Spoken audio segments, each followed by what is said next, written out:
Headed Harry explodes and Meghan's having none of it as ever. Let me explain. Morning, good to see you. You all right today? Thank you so much as ever for your time. It's difficult, isn't it, when you're in relationship stroke business. You often see it, in the world of celebrity. I've mentioned this before, but when they suddenly decide to manage each other or anything like that, then it doesn't necessarily work in your favor, because whatever your partnership role is, if you have to tell somebody some wrong truths or things you don't necessarily like, it creates difficulties in that working relationship. And Harry and Meghan are simply no different. They were, as they pointed out originally, like salt and pepper, go together, rub along, all that sort of stuff. Now seemingly they're rubbing each other up the wrong way, and this is really all down to the ill-fated advice that Meghan has splashed out on time and time again, wasting literally millions of pounds. And they can't be her millions of pounds, can they? Because what she claimed she came to the marriage with, which was 5 million, was farcical in itself. Everybody knew that was a lie, a little bit like the secret wedding that Harry had to correct in the book, remember.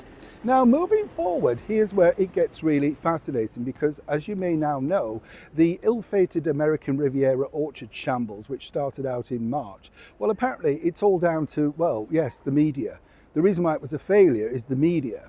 Not the fact that Meghan decided to send out some half-baked jams surrounded by some off lemons and a bit of straw in baskets. No, that was her idea. And this was a soft launch that was going to evolve.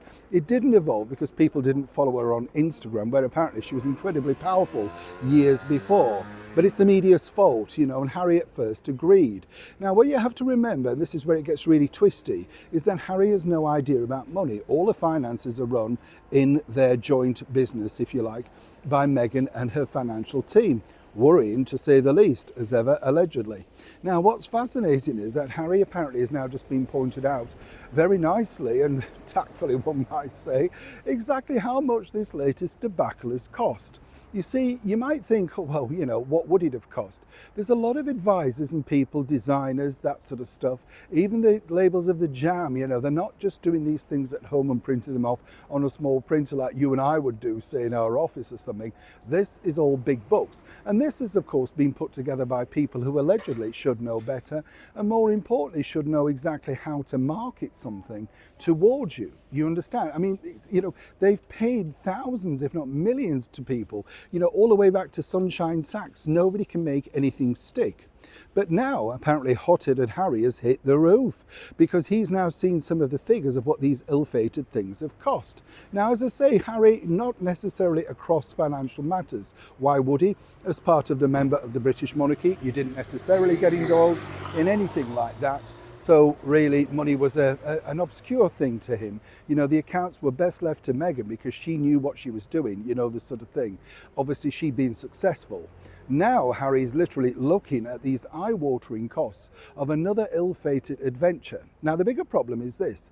American Riviera are coming up against other people that are saying it's their name. It would be too costly to do that. They could abbreviate the name, but apparently Meghan wants to stick with the original one. So you can see where the problems really surmount.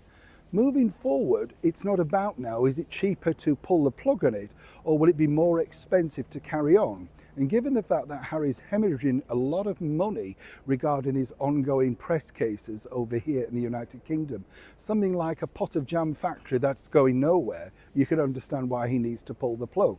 And this is causing a lot of consternation, arguments, tears, tantrums and tiaras behind the scenes of those Montecito walls.